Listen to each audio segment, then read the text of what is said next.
última webconferência do Telesaúde Espírito Santo. Estive alguns dias fora, estava de férias, não sei se alguns de vocês perceberam, e agora estou de volta, né, para iniciar o nosso segundo semestre aqui no Telesaúde. Bom, gostaria de pedir para vocês, como de costume, que todos informem os dados aqui ao lado direito da tela, né, as informações sobre o município, sobre o nome de vocês, a equipe e a categoria profissional. Não esquecendo que essa webconferência ela está sendo gravada, então daqui a alguns dias ela poderá ser acessada no nosso site do Telesaúde, né, telesaude.ifes.edu.br. Então lá no nosso site tem todos os serviços que nós oferecemos. Dê uma entradinha lá, navegue no nosso site, ele está bem bacana, ele está de cara nova. Então lá também vocês podem sugerir temas para as próximas webconferências, isso é muito importante, né, porque a gente tem um retorno de vocês, vamos saber a demanda que vocês também estão precisando. Então, vocês podem sugerir temas. Lá também tem o link para as webconferências que já foram gravadas aqui no Telesaúde, e elas estão classificadas por áreas, ou seja, a área, né, da saúde da mulher, da saúde da criança, do adolescente, saúde do homem, vigilância, entre outras. Lá também agora tem uma parte nova que vocês podem nos solicitar os certificados das webconferências assistidas, né? Então lá tem um link um link próprio que vocês poderão baixar esse link, essa tabela. Então vocês preenchem essa tabela com algumas informações, a webconferência que vocês assistiram, o nome, né, de vocês, e enviem essa tabela por equipe ao e-mail que lá também está descrito, ao nosso e-mail da Teleeducação. E aí nós enviaremos o certificado da participação nas webconferências, tá ok? Esse é um serviço novo, então não deixem lá de acessar para vocês verificarem. Outra coisa legal que nós estamos proporcionando no Telesaúde é a premiação com um livro chamado Medicina Centrada na Pessoa. Essa premiação ela é o seguinte: os profissionais que realizarem mais teleconsultorias no mês de agosto e setembro de 2015 vão concorrer, né, a esse prêmio, a esse livro, e os que realizarem mais teleconsultorias vão poder ganhar esse livro. Então também não deixem de realizar essas teleconsultorias, as dúvidas que vocês tiverem podem ser tiradas por lá. Aqui na nossa apresentação hoje, todas as dúvidas que vocês tiverem, as considerações, se vocês quiserem também compartilhar alguma experiência, elas podem ser enviadas aqui pelo chat, tá? Então não deixem de tirar as dúvidas e aproveitar o nosso palestrante de hoje. Então já vou apresentá-lo, na verdade, ele já esteve aqui conosco há mais ou menos um mês, apresentando uma webconferência sobre o tracoma. Então hoje ele está retornando também falando de um assunto muito importante, que é a leptospirose. Então é o Dr. Adenilton Pedro Cruzeiro, ele é referência técnica da Secretaria Estadual de Saúde e está conosco aqui para discutir um pouquinho sobre esse tema. Então vamos aproveitá-lo, essa disponibilidade, desde já agradecer a sua presença aqui conosco, doutor Adenilton, dizer que é muito importante essa sua participação, né, essa sua solicitude e disponibilidade. Então eu passo a palavra para o doutor Adenilton para que ele possa iniciar a webconferência de hoje. Boa tarde a todos. Mais uma vez, é um prazer muito grande estar aqui para poder estar falando de um tema extremamente importante, né, para os profissionais de saúde, para a população. Queria agradecer aqui o convite feito aqui pela Karina, né, aqui pelo Telesaúde. E antes da gente iniciar propriamente o assunto, alguns tópicos é importante a gente estar pensando quando a gente está lidando com leptospirose.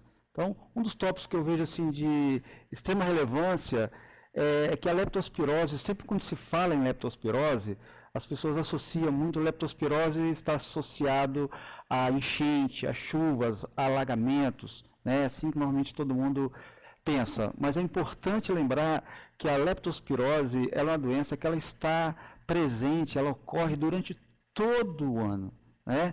É claro que nesses meses onde nós temos o maior número de chuvas, o maior número de alagamentos, o número de casos aumenta da leptospirose, mas não podemos esquecer que ela existe durante todo o ano, certo? Então isso é um ponto importante que a gente tem que chamar a atenção. Outro ponto é com relação ao diagnóstico, né? O diagnóstico de certeza, né? O diagnóstico de confirmação da leptospirose. É importante que o médico faça esse diagnóstico de certeza, né, para a gente verificar realmente onde que estão ocorrendo esses casos de leptospirose.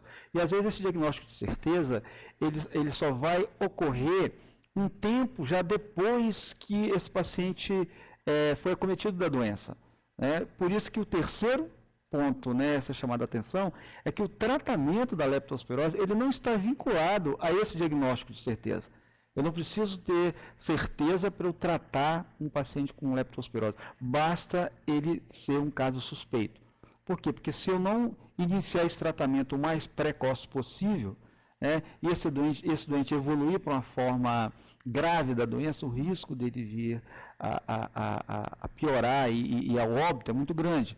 Então, todo caso suspeito deve ser tratado, nós vamos discutir isso mais adiante, tá? Mas a confirmação, ou seja, saber realmente se era leptospirose. Então, o momento certo de pedir o exame, de pedir a sorologia, isso tem que estar bem atento. O profissional de saúde, o profissional médico, ele tem que se apropriar da maneira correta de fazer o diagnóstico para a gente fechar cada caso. Tá? Então, nós vamos começar a falar aqui o objetivo, na verdade, né?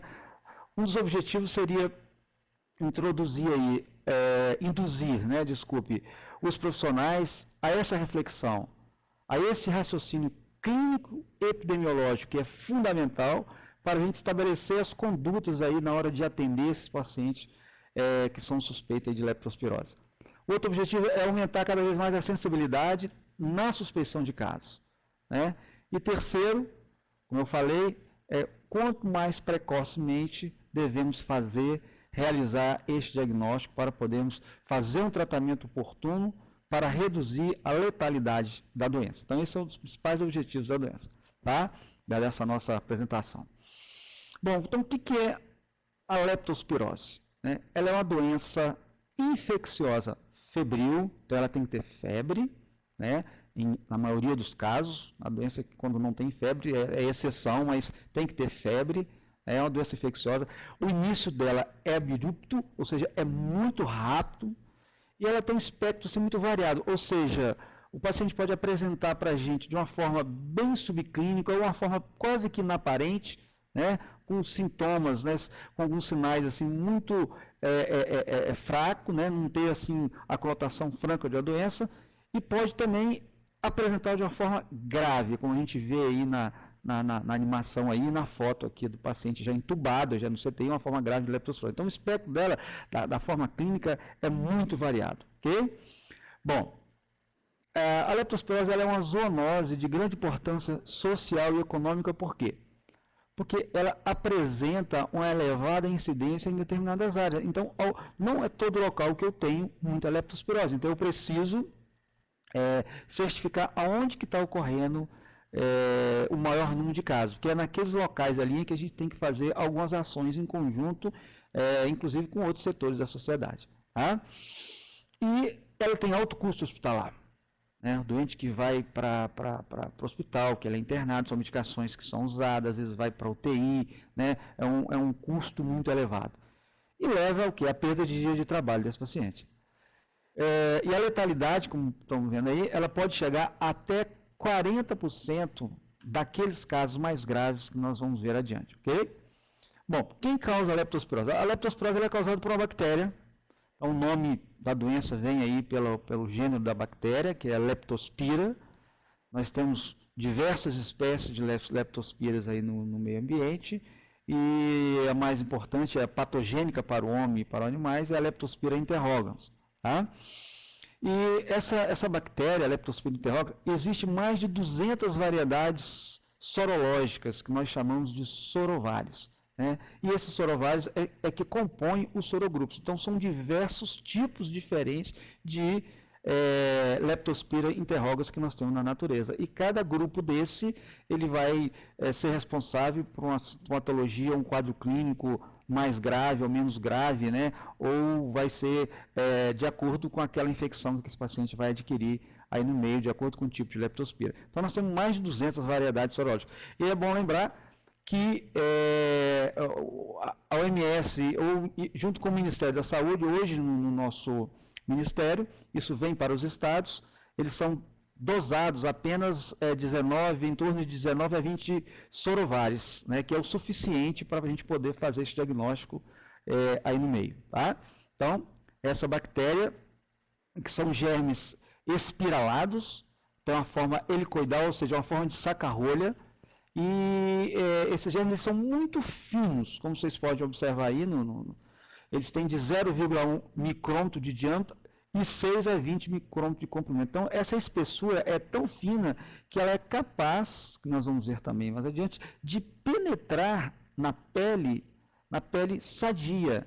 Nós não precisamos de ter feridas, não precisamos ter solução de continuidade para que a Leptospira penetre na pele. A pele sã, quando exposto por um longo período, pela essa espessura muito fina que vocês estão vendo aí, ela é capaz de entrar e penetrar no organismo.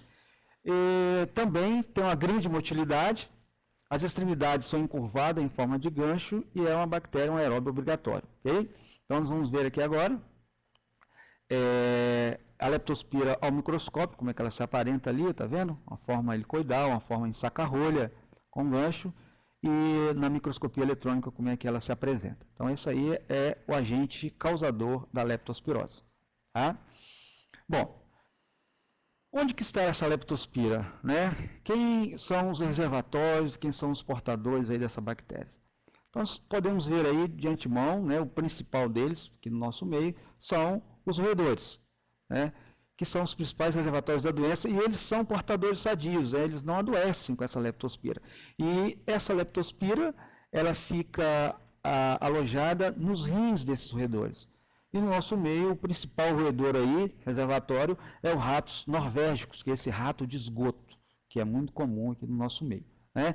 Então, todo local nós temos rato de esgoto. Então, por isso que quando vem a chuva, vem a enchente, vem o alagamento, né, entope esses bueiros, e os roedores eles vão vir à superfície. Essa urina contaminada aí com a Leptospira é que vai transmitir aí para as pessoas, tá?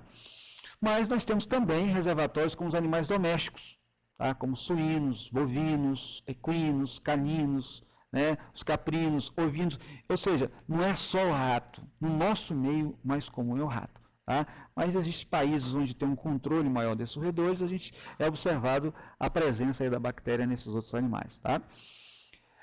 Já nos animais silvestres não existe nenhuma especificidade para algum tipo de animal. Mas o nosso foco aqui é o rato norvégico. Okay?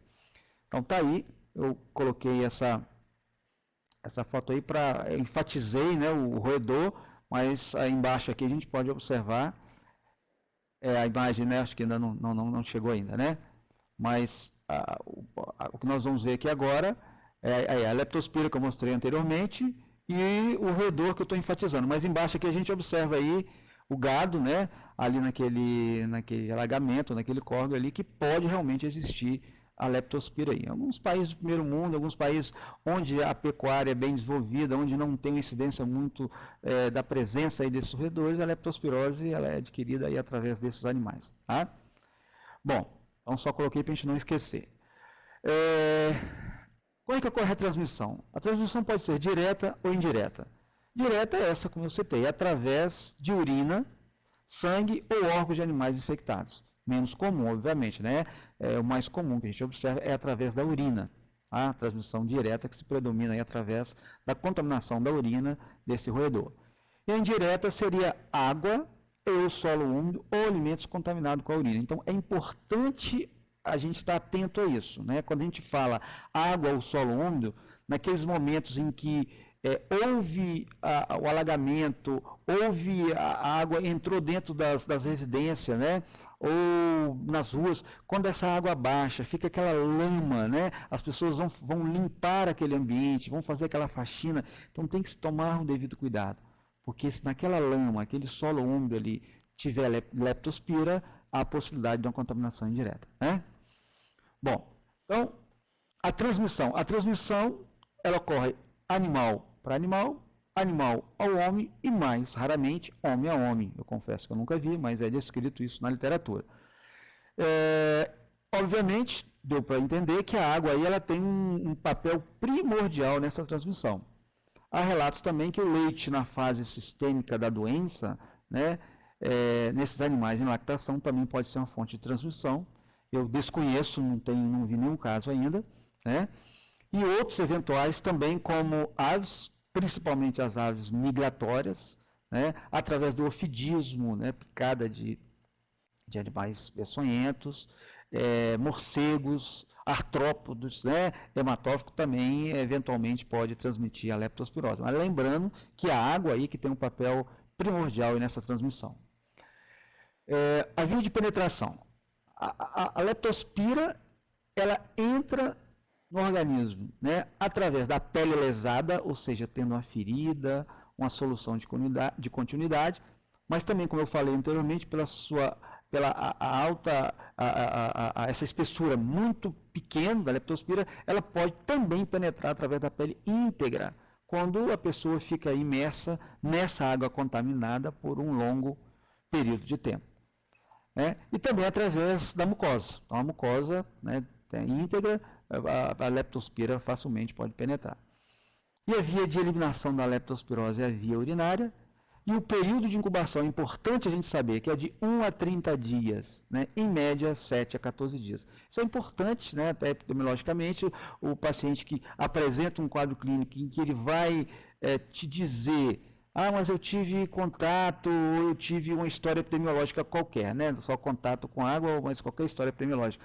Foi há 2 meses atrás, então provavelmente isso não é leptospirose. Então é importante a gente ter em mente aí em que período vai iniciar esses primeiros sintomas, né, a partir da penetração aí da leptospira no organismo, que é em torno, né, de 1 a 30 dias, em média 7 a 14. Bom, ela pode acometer qualquer idade, né? Qualquer paciente pode ser acometido, qualquer pessoa, pela leptospirose, mas a gente sabe que ela é mais frequente em adultos jovens. Por que adultos jovens?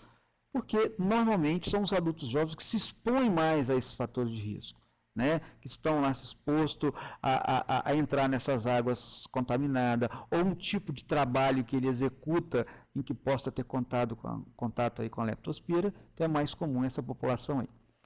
E a letalidade é até 40% dos casos graves. Então, dos casos graves, que nós vamos ver depois, que é na fase tardia da doença, né, até 40% pode levar ao óbito. Então, quais são esses grupos de risco da leptospirose? São pessoas que estão em precárias situações de moradia, então, de risco da leptospirose, né? Quem são essas pessoas? São essas pessoas que vivem em situações precárias de moradia ou de saneamento básico. Então, isso é um fator importantíssimo, né? Essas condições precárias, obviamente, é que está ali a presença desses roedores, em que vai contaminar essas pessoas. Então, é um grupo de risco. Outro grupo de risco são todos os trabalhadores, né, doença ocupacional, que está relacionado aí à presença aí desses reservatórios aí da doença. E essas ocupações são quais? Né? São os agricultores, né, no interior, que trabalham principalmente com plantação de arroz, que tem muita água, né, muita umidade. Os cortadores de cana-de-açúcar também, os limpadores de magarés, né, que são os matadouros, onde tem lá para matar o gado, aquele ali que tem que limpar aquelas crescências ali, né? Pode se contaminar se esse animal tiver leptospira na urina. Assim como os tratadores de animais das fazendas, das roças, de zoológico, limpadores de esgoto, os mineiros, né, que trabalham naquelas minas, todas essas ocupações nós chamamos de ocupações de risco, e tem uma possibilidade maior de estar adquirindo aí a leptospirose. Então, essas pessoas que estão sujeitas a essas condições de moradia inadequada, e, obviamente, quando nós temos aí esses alagamentos, essas enchentes, essas chuvas em que dificultam a condução das pessoas até as suas residências, como nós podemos ver aí, onde essas pessoas são obrigadas a estar passando dentro desses alagamentos, com risco muito grande de contrair a infecção. Então, aí os nossos esgotos, a gente observa aí a presença que é muito comum. Isso aí é o rato norvégicos, como eu citei no início, aquele rato que a gente chama rato de esgoto. Olha só, aqui é uma situação especial na foto abaixo, são crianças, são escolares que estão expostos, já não é mais aquele adulto jovem, é uma situação diferente, mas normalmente quem vai fazer esse salvamento, quem vai fazer esses resgates, são os adultos jovens, e aquela situação de ocupação também, correto? A gente vê isso aí muito comum, quando nós temos aquela lama, quando eu citei, né, a gente observa aí que quando você tem essas pessoas que estão a todo momento, a todo tempo aí exposto a essas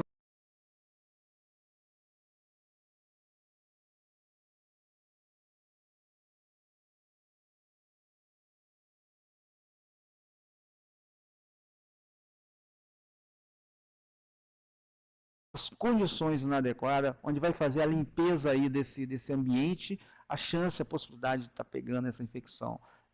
As pessoas com entulho em volta da sua residência, que vai atrair esses roedores.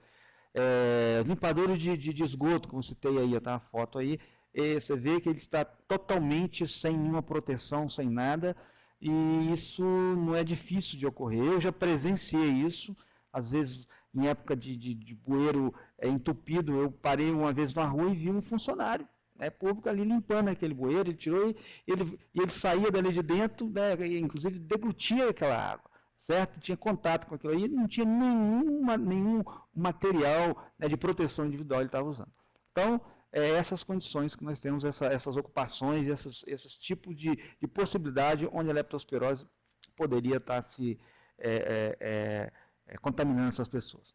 Bom, como falei, o quadro clínico ele é muito variável e tem diferentes graus de severidade.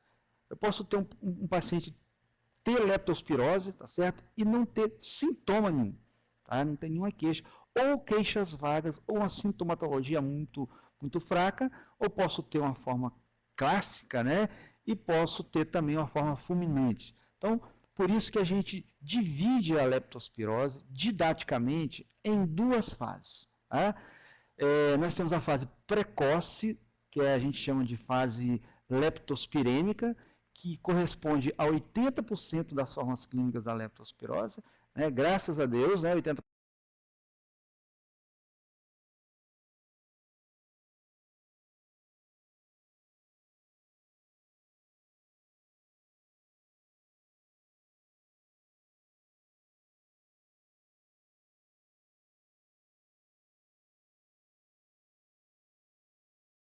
Porque essa fase precoce a gente consegue fazer um tratamento quando o diagnóstico é feito precoce com a resposta terapêutica satisfatória. E nós temos a fase chamada fase tardia, né, que é também chamada fase imune, que representa 20% dos casos de leptospirose. É importante frisar que 15% desses 20% da fase tardia evolui para as formas graves. Tá? Então, quando a gente fala em forma grave, eu estou falando de 15% dos 20% da fase tardia. Ok? Bom, então vamos falar um pouquinho dessa fase precoce, né, que é a maioria das formas clínicas, como nós estamos vendo aí. Normalmente começa com início súbito, como eu falei, lá no primeiro diapositivo, de febre.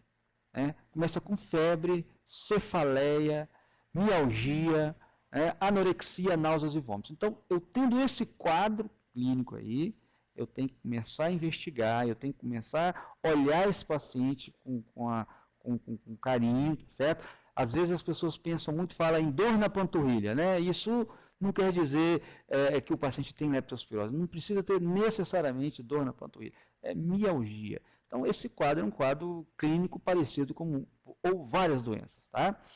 Pode ocorrer também, em alguma situação, diarreia, né, artralgia, hiperemia ou hemorragia conjuntival, fotofobia, dor ocular e tosse. Tá? Exantema, ele ocorre em 10 a 20% dos casos, tá? Aquele exantema urticariforme, em que ele pode se distribuir no tronco ou região pré-tibial, então tem que olhar, uma incidência aí, baixa, tá?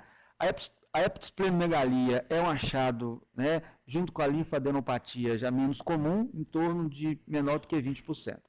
Tá? Esta fase precoce, ela tem de ser autolimitada, ou seja, ela regride espontaneamente. Né? Normalmente ela pode regredir em 3 a 7 dias sem deixar nenhuma sequela para o paciente. Tá? Correto? Comumente, né, frequentemente, essa fase nesse período ela é diagnosticada como uma síndrome gripal. É doente que tem febre, cefaleia, dor no corpo, né, mialgia, parece um quadro gripal. E às vezes ela regride e fica como se fosse um quadro gripal e provavelmente poderia ter sido uma leptospirose. Tá? Então, é muito categorizado como uma virose. Uma dengue, uma influenza, né, são doenças que são parecidas aí nesse início de sintomas. Então, a gente tem que ter um cuidado. Então, com isso, né, sabendo disso, nenhum sinal clínico dessa fase é suficiente, tá, ou sensível ou específico para diferenciar a leptospirose de outras causas de febre aguda. Então, é muito semelhante a essas doenças, como dengue, como gripe, como influenza, etc. Então, o que vai fazer a diferença nesse momento? Tá? A diferença é o vínculo epidemiológico. Ou seja, é importante a gente obter nesses casos, né, que é um caso suspeito, uma história de uma exposição epidemiológica para auxiliar no diagnóstico clínico da leptospirose. Então, para a leptospirose, nós temos que ter clínica e história epidemiológica. Tá? É o que vai fazer diferença para outras doenças. Bom, vamos comentar isso mais adiante. Aí nós temos a fase tardia, como eu disse, 15% somente evolui para a fase tardia, em torno disso, né, obviamente, que vai evoluir para as manifestações graves da doença. A fase tardia, desculpe, né, é 20%, e 15%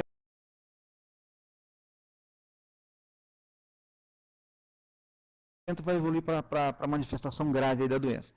E qual é a manifestação grave, né, característica da leptospirose? É a síndrome de Weil. A síndrome de Weil ela é caracterizada pela tríade de icterícia, insuficiência renal e hemorragia. Então, o paciente que evoluiu para essa fase já é um quadro grave da leptospirose, em que tenha essa tríade conhecida como síndrome de Weil. A hemorragia, principalmente a hemorragia pulmonar. Então, a síndrome de Weil, ela ocorre no nosso meio, né? Constantemente nós estamos tendo caso aqui no nosso estado, não é uma coisa muito incomum. Então, temos que estar atento. Bom, na fase tardia, a gente sabe que a letalidade da leptospirose no Brasil está em torno de 10%. E essa hemorragia que eu citei, que é a hemorragia pulmonar da lepto, a letalidade é 50%. Então, você observa, o paciente que chega nessa fase tardia da leptospirose tem uma hemorragia pulmonar, tá? A chance desse paciente vir a óbito é de 50%. Então, é um índice bastante expressivo. Tá? E no Brasil, essa hemorragia pulmonar ela vem sendo cada vez mais reconhecida como uma manifestação distinta e importante da leptospirose. Tá certo? Então tem que estar atento a isso quando for fazer esse diagnóstico. Então o comprometimento pulmonar, normalmente aí ele vai expressar de que maneira? Às vezes ele não vem como um quadro bem exuberante, um quadro bem característico, né? Ele às vezes manifesta com a tosse seca, né? O paciente está dispneico, aquela expectoração hemoptóica, aquele escarro de sangue ali bem discreto, ocasionalmente uma dor torácica e cianose, tá? A hemoptise normalmente ela denota uma gravidade do caso, né? Já quando pode evoluir para uma insuficiência respiratória, e essa insuficiência respiratória pode levar a síndrome da hemorragia pulmonar aguda e, obviamente, evoluir para óbito. Então, essa é a sequência que o paciente às vezes chega num pronto-socorro, já num quadro bem avançado, em que precisa fazer manobra de ressuscitação, né, para poder esse paciente não evolua para óbito. Tá? Bom, a icterícia quando presente, nesse paciente, que normalmente ela surge ali em torno do 3º ao 7º dia da doença, tem que estar atento a isso, ela é um preditor de pior prognóstico, tá certo? Então, normalmente a icterícia rubínica, aquela icterícia bem amarelada, tá? Ela é típica da leptospirose, e quando ela aparece, a gente tem que ficar preocupado e dar uma atenção bem intensa para esse paciente, como nós podemos ver aí uma foto de livro do Veronese, né, Focaccia, um paciente já bem ictérico, bem amarelado, já com hemorragia pulmonar, a gente vê aí no raio-x, já vê o sangramento ali, então esse aqui é um paciente com síndrome de Weil, um paciente gravíssimo, né, que a gente tem que estar atento para isso, ok? Bom, para explicar como é que ocorrem essas manifestações no paciente, normalmente elas decorrem, a leptospira, né, ela causa uma lesão no endotélio, né? Na verdade, é a toxina dela, né, que ela produz. Então, essa toxina, que é uma hemolisina, né, ela é isolada nos sorovários pulmona e icterohemorrágia, é uma hipótese ainda não confirmada. Essa toxina ela vai provocar um extravasamento de sangue e leptospira para o tecido. Isso vai levar uma anoxa, levando um dano, tá, principalmente nos rins, pulmão, coração e músculo. Então, é uma destruição total que vai ocorrendo aí. Essa ação dessa toxina é que vai levar as complicações aí do paciente, ele leva aí para óbito, correto? Bom, importante que na maioria dos pacientes, essa hemorragia pulmonar maciça, às vezes, somente quando você vai ver ali no raio-x de tórax, ou quando intuba esse paciente. Às vezes ele está com sangramento, está com hemorragia pulmonar e não está apresentando clínica evidente, como eu falei, e quando você faz o raio-x você vê aquela hemorragia importante. Ou então o doente está grave, você está intubando, aí vem sangue no tubo. É um momento também de preocupação de saber que isso pode estar sendo uma hemorragia via pulmonar. Bom, então isso nos leva a raciocinar que quando nós temos febre, mais sinais de insuficiência respiratória, independente da presença aí da hemoptise, a gente deve suspeitar da forma pulmonar grave. Tá? Além disso, a leptospirose ela pode causar síndrome da angústia respiratória aguda, inclusive na ausência de sangramento pulmonar. Então, são os feelings, são as coisas que a gente tem que estar atento nesse paciente que vai evoluir para a forma grave. Outros tipos, né, de diástase hemorrágica, a gente fica aí frequentemente com a trombocitopenia. Na pele a gente pode observar petequias, equimose, sangramento em veno-pulsão, nas conjuntivas, outras mucosas ou os órgãos internos, principalmente o sistema nervoso central, a gente pode observar essa diátase hemorrágica no paciente. Às vezes a gente observa muito isso já no paciente que está fazendo lá no SVO ou no Instituto Betting-Legal, principalmente no SVO a gente faz, onde se observa aí essas alterações lá, quando está sendo feita a necrópsia desse paciente que evoluiu para óbito. Bom, na fase tardia, a gente tem que falar aqui da insuficiência renal. É uma insuficiência renal aguda, que pode acontecer nesse paciente, e a gente sabe que em 16 a 40% desses pacientes da fase tardia pode evoluir para a insuficiência renal aguda. E essa insuficiência renal aguda, ela é uma insuficiência renal peculiar, tá? Ela é uma insuficiência renal não oligúrica, ela é uma insuficiência renal hipocalêmica, o que difere da insuficiência renal por outras causas. Então, quando tem uma insuficiência renal não oligúrica e hipocalêmica, a gente tem que pensar que isso pode estar relacionado com a leptospirose. Né? Então, no estágio inicial, a gente observa, inclusive, um débito urinário normal a elevado. Tá? A creatinina e a ureia, normalmente, elas vão aumentando, estão aumentadas aí nesse estágio inicial. E pode ocorrer a hipocalemia moderada a grave. E essa hipocalemia ela é explicada pela inibição da reabsorção de sódio nos tubos proximais, aumentando, então, o aporte distal dele, com, consequentemente, perda de potássio. Por isso, essa hipocalemia. Okay? Então, com o sangramento, hemorragia, isso vai ocorrendo, né, uma perda progressiva aí do volume intravascular, aí, posteriormente, essa insuficiência renal, ela passa a ser uma insuficiência renal oligúrica, tá? Devido exatamente pela azotemia pré-renal que pode ser acometida com essa perda progressiva de volume intravascular. Então, devido a essa perda contínua de volume, esses pacientes eles podem desenvolver a necrose tubular aguda, e a partir daí não vão mais responder à reposição intravascular dos fluidos, onde vai ser necessário, então, um início imediato de diálise para esse paciente para tratar essa insuficiência renal aguda. Ok? Então, coisa mais já complicada, já na fase tardia. Aqui eu apresento outras manifestações, que pode ocorrer mais frequente aí na fase tardia, que são as miocardites, as arritmias, pancreatites, as anemias, os distúrbios neurológicos, como confusão, delírio, alucinações, sinais de irritação meníngea. A leptospirose é frequentemente causa frequente de meningite asséptica. Isso é um dado importante.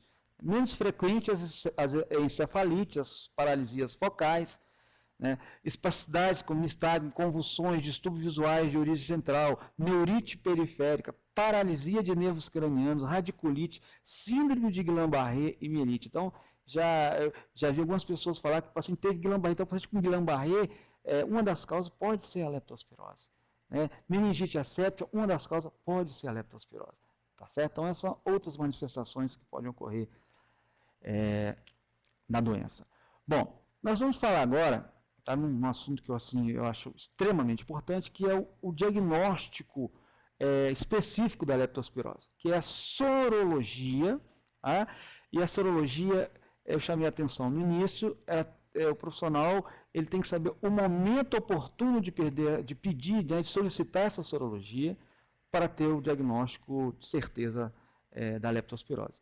Então, a gente se faz a sorologia para a leptospirose, que é o ELISA IgM. Então, quando esse ELISA IgM ele vem negativo ou não reagente, de qualquer exame específico aí para a lepto, com a amostra sanguínea coletada antes do 7º dia de início de sintomas, eu não posso descartar esse caso. Eu não posso dizer que não é leptospirose, porque eu colhi antes do 7º dia. Então, esse período, as imunoglobulinas ainda não começaram aquela produção em que eu vou detectar isso no exame. Então, pedir sorologia antes do 7º dia, só em situações de casos graves, onde esse paciente está com sinais de alerta que possa evoluir para óbito. Mas, caso contrário, vamos solicitar essa sorologia após o 7º dia. Tá? Então, porque se ela vier negativa, eu não posso dizer que não é lepto. Eu tenho visto aí alguns no nosso banco de dados, sorologia negativo e o profissional descartando o caso. Não posso. Tá? A gente sabe que o pico de produção desses anticorpos ele vai ocorrer a partir do 14º dia de início do sintoma. Ela começa ali do 7º dia, essa elevação, e o pico aí no 14º dia. Então, a gente tem que ter muito critério para fazer isso. Então, como é que eu faço o diagnóstico específico? O critério clínico laboratorial é a presença desses sinais e sintomas, que nós citamos anteriormente, compatíveis aí com a doença, associados a um ou mais dos seguintes resultados de exame. Ou seja, eu tenho que ter um teste, a sorologia IgM ELISA reagente, mas é importante frisar que somente o ELISA IgM, ele sozinho, ele não dá o diagnóstico da leptospirose também. Eu preciso do exame padrão ouro para confirmar a leptospirose. E que exame padrão ouro é esse? É a microaglutinação, que nós chamamos de MAT, a microaglutinação. Então, toda sorologia que é reagente, ou seja, que é positivo, automaticamente o laboratório, no nosso caso aqui no estado do LACEN, nos casos de ELISA reagente, ele faz a microaglutinação, tá certo? Então, essa microaglutinação, a gente tem que ver se houve a soroconversão. Então, como é que isso acontece? Então, vamos lá, eu tive um ELISA reagente. Soroconversão da microaglutinação é entendida como uma primeira amostra, ou seja, na fase aguda, se eu tiver lá um ELISA não reagente, tá certo? E a microaglutinação veio lá, desculpe, tem um ELISA reagente, aí veio a microaglutinação não reagente. Tá? Aí eu tenho uma segunda amostra, que eu vou colher 14 a 21 dias após, no máximo até 60 dias, com título maior ou igual a 200, ou 1 para 200. Então, ELISA positivo, MAT negativo, a segunda MAT, 14 a 21 dias depois, maior ou igual a 200, diagnóstico confirmado de leptospirose. Tá? Bom, agora eu tenho uma segunda situação. Se eu tiver um ELISA reagente, né, ELISA positivo, e vem uma MAT, uma microaglutinação menor do que 800, ou menor do que 1 para 800, certo? A segunda microaglutinação, ela tem que ter títulos 4 vezes, tá, maior do que essa primeira MAT. Tá? Então, a MAT de menor do que 1 para 800, a segunda tem que ser 4 vezes maior do que ela, para eu confirmar a leptospirose. Então, é a segunda maneira, certo? A outra é basta eu ter um ELISA reagente, tá? E eu for ali uma microaglutinação, uma única microaglutinação, maior ou igual 1 para 800. Eu tendo isso, eu já fecho como confirmado para a leptospirose. Então, sem soroconversão, somente maior ou igual a 1 para 800. Com soroconversão, vai depender do primeiro resultado da micro, né? Ou ela sendo negativo, ou ela sendo menor que 1 para 800, como eu citei anteriormente.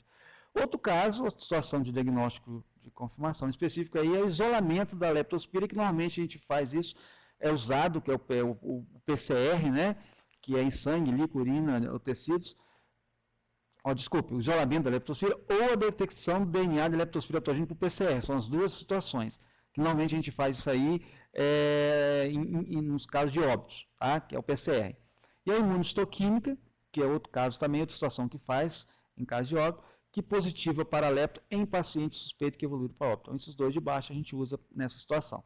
Tá? Ficando, então, o diagnóstico pela a sorologia, né? ELISA positivo, com a microaglutinação, tá? Com soroconversão. Então, vamos então para os exames inespecíficos agora, que é um hemograma, que deve pedir aí no início da investigação. A bioquímica é ureia, creatinina, via função renal, função hepática, aí com as bilirrubinas, TJ, TGP, gama-GT, fosfatase alcalina, CPK, sódio e potássio. Se necessário, dependendo da clínica, o raio-x de tórax, gasometria arterial e um eletrocardiograma. Alterações mais comuns dos exames, especialmente na fase tardia. A gente tem uma bilirrubina total elevada, mas com predomínio da fração direta, né? O que diferencia de outras doenças. Aqui eu vou ter a fração direta aumentada. Eu vou ter plaquetopenia, igual tem em dengue e outras patologias.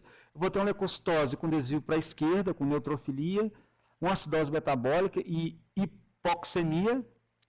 Como disse, aumento da ureia e creatinina. O potássio sérico normal ou diminuído, tá? Como já foi explicado, mesmo na insuficiência renal. Pois o potássio elevado, que ocasionalmente significa pior prognóstico, que já está naquela fase tardia, correto? CPK elevada, transaminase pode estar normal ou elevada, 3 a 5 vezes, onde também aqui geralmente não ultrapassam 500 unidades por decilitro, podendo a TGO ser mais elevado que a TGP e um quadro de anemia. Então, são outras alterações aí que ocorrem na doença.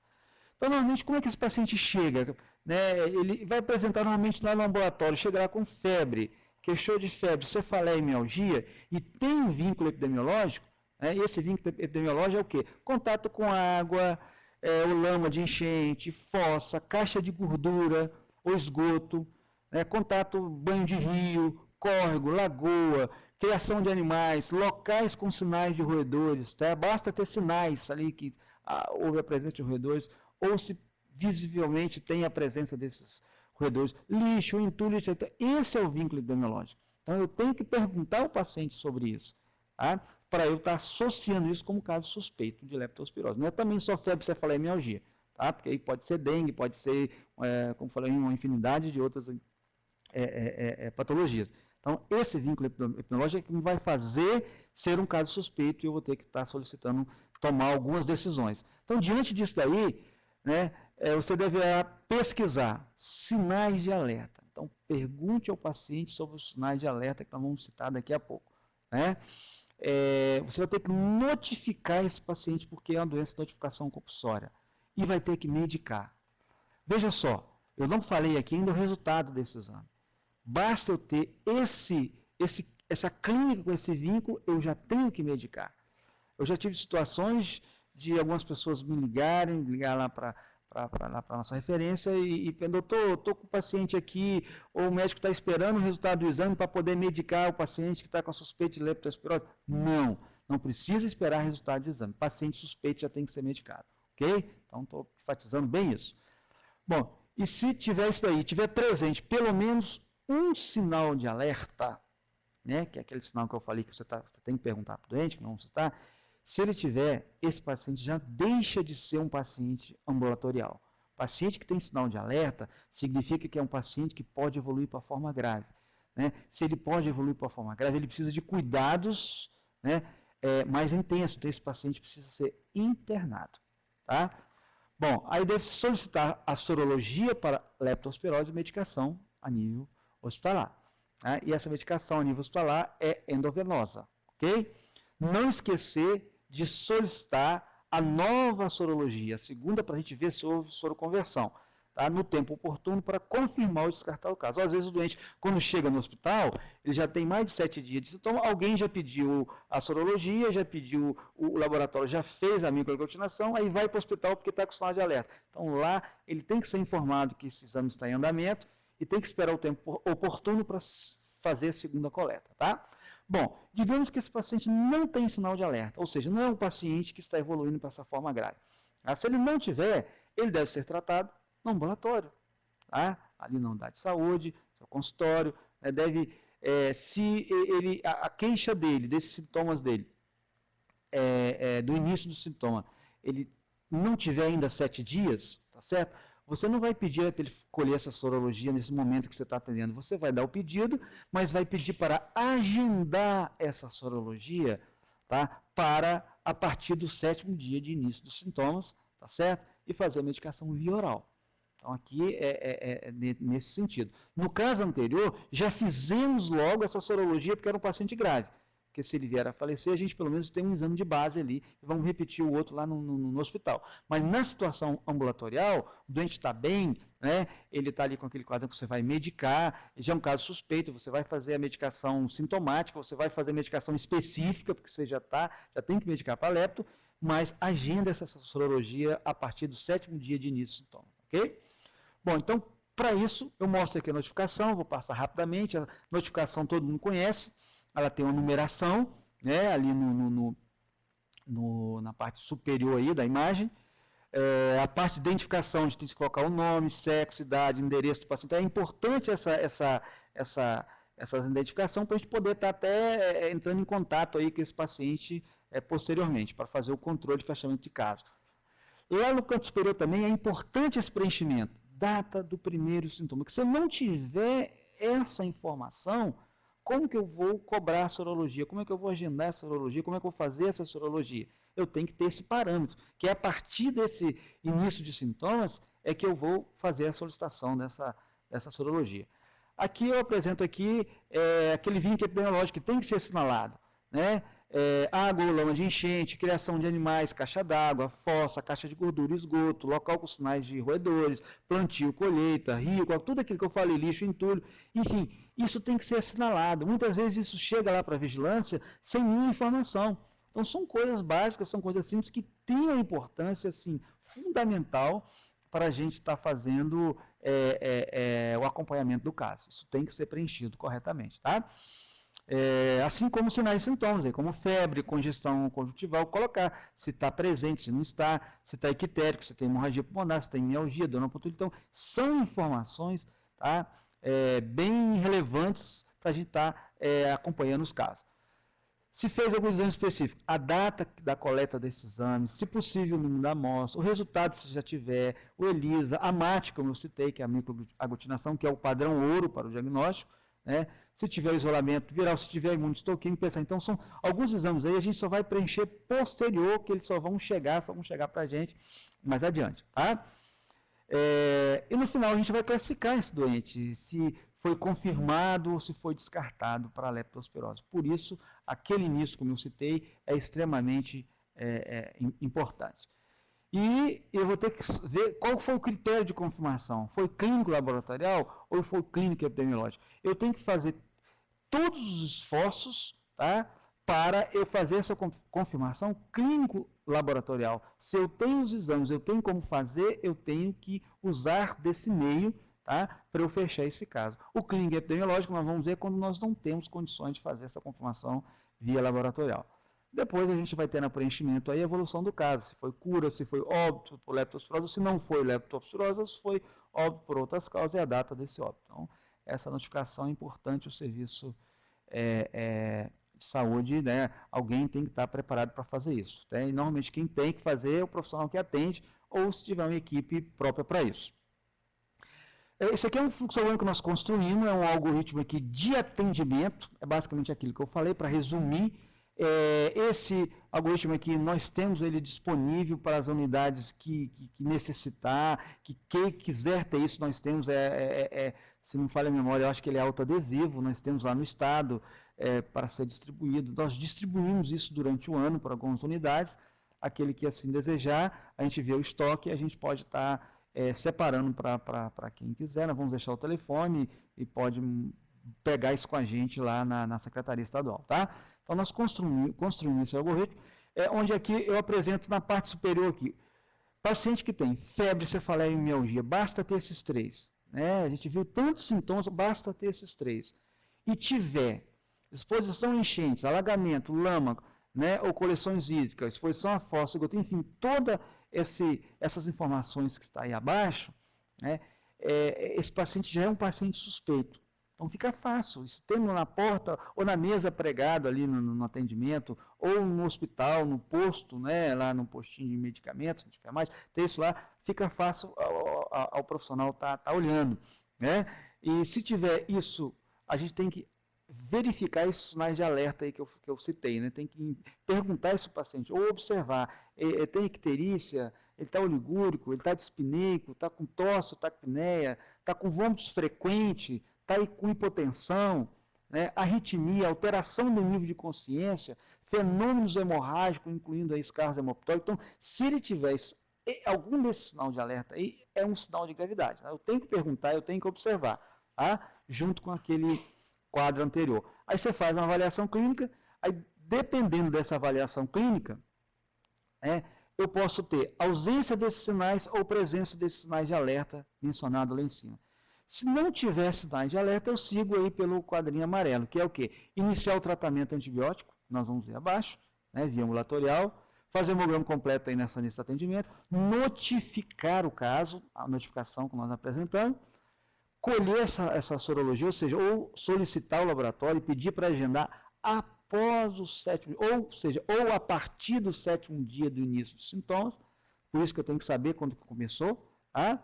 E anotar ali naquela notificação, no prontuário, na ficha do paciente, e acompanhar no ambulatório. Nós temos que garantir um retorno para esse paciente. Em 24 a 48 horas ele pode se agravar, né? Ele pode estar ali desenvolvendo, evoluindo para uma forma grave. Então, eu tenho que garantir esse retorno para ele e estar informando. Como ele não tem sinais de alerta nesse quadro aqui, eu tenho que informar para ele o que é o sinal de alerta, aquele exemplo lá de cima. Porque se ele tiver isso, ele tem que retornar o mais rápido possível, imediatamente, para esse atendimento. Até antes, talvez, dessas 24 horas, como eu coloquei ele.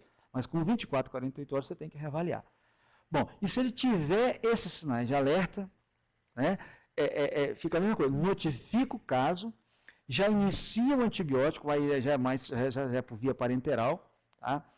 Encaminhar para o hospital de referência. Às vezes, se você tiver condição já de iniciar esse antibiótico onde você está, e encaminhar ele para a referência, você já vai relatar o que você já fez aquela dose da medicação endovenosa e colhe essa sorologia, tá? Já nesse primeiro atendimento você colhe, já não é o caso aqui após o 7º dia, tá certo? E informar para onde você vai encaminhar que você já colheu essa sorologia e que deverá ser colhida uma segunda sorologia, uma segunda amostra, no caso 7 dias aí após o início dos sintomas ou 2 semanas após a colheita aí da primeira. Então, esse intervalo é importante, é para a gente exatamente ver aquela soroconversão que eu expliquei lá no início. Então, são duas situações, ausência ou presença de sinais de alerta. Aqui está o tratamento, né? Já está encerrando. Para esse caso suspeito aí, que vai receber o antibiótico é a amoxicilina e a doxiciclina, né? São esses dois antibióticos, um ou outro, obviamente. A amoxicilina adulto é 500 mg, um comprimido, né, de 500, de 8 em 8 horas, via oral. Criança tem que calcular a dose, 50 mg por quilo de peso,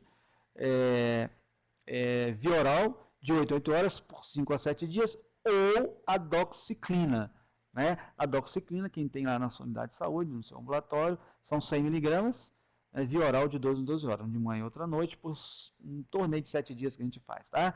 Lembrando que a doxiciclina não deve ser utilizada em crianças menores de 9 anos, nem em gestantes e nem pacientes portadores de nefropatias ou hepatopatias, tá? Isso tem que estar bem claro. O paciente a nível hospitalar, né? O tratamento ele é parenteral, podemos usar penicilina cristalina, em adulto está aí 1.500.000 unidades, EV de 6 em 6 horas, pelo menos por 7 dias, né? Normalmente se usa 10 dias, né? No mínimo 7. Criança 150.000 unidades por quilo dia, de 6 em 6 horas ou 4 em 4 horas, com pelo menos 7 dias. Ou, que normalmente eles usam, né, é a ceftriaxona. Adultos, 2 gramas EV, 24 a 24 horas. E criança, 100 mg por quilo dia, de 12 em 12 horas, pelo menos 7 dias. Né? A gente colocou essa observação. Em alguns casos de leptospirose leve, com certeza foi de grande contribuição, uma webconferência super completa. Então, eu acho que você abordou todos os itens do assunto, diagnóstico, tratamento, um pouquinho da prevenção.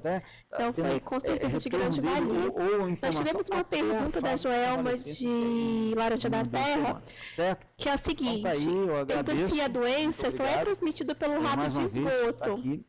Ou se aquele pequeno que tem a ocorrência na roça, né, pelo ratinho que temos no interior, se também pode ser transmitido por ele. De leptospirose.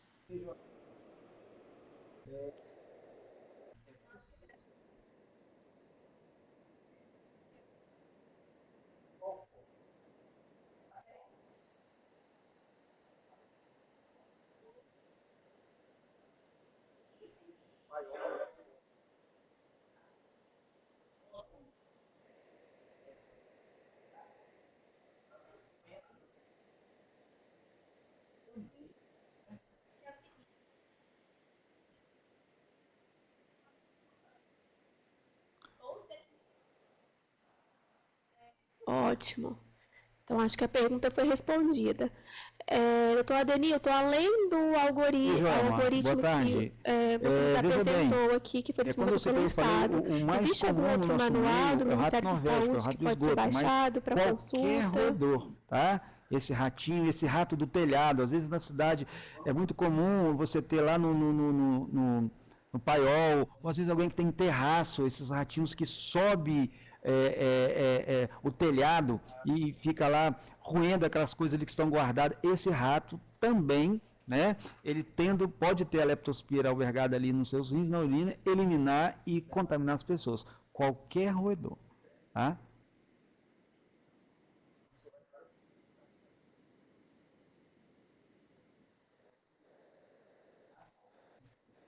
Ótimo. Então, excelente informação. Eu acho que então nós vamos encerrar por aqui, doutor Adenilton. O senhor quer dar mais alguma contribuição? Sim. Tá? Recentemente nós recebemos alguns manuais.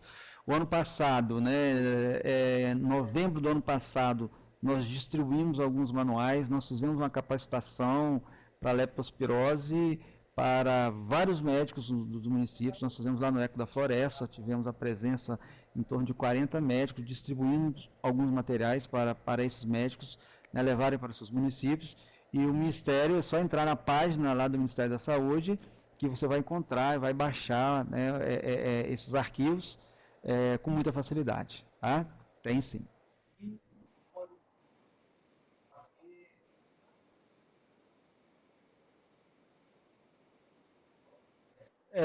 Eu só gostaria de chamar a atenção, como eu falei que a doença ela ocorre durante todo o ano, mas a gente deve ficar mais atento agora no período aí, né, quando estiver chegando a partir de agosto, setembro, mais para o final do ano, com essas chuvas, tá orientando a população com relação aos cuidados, né?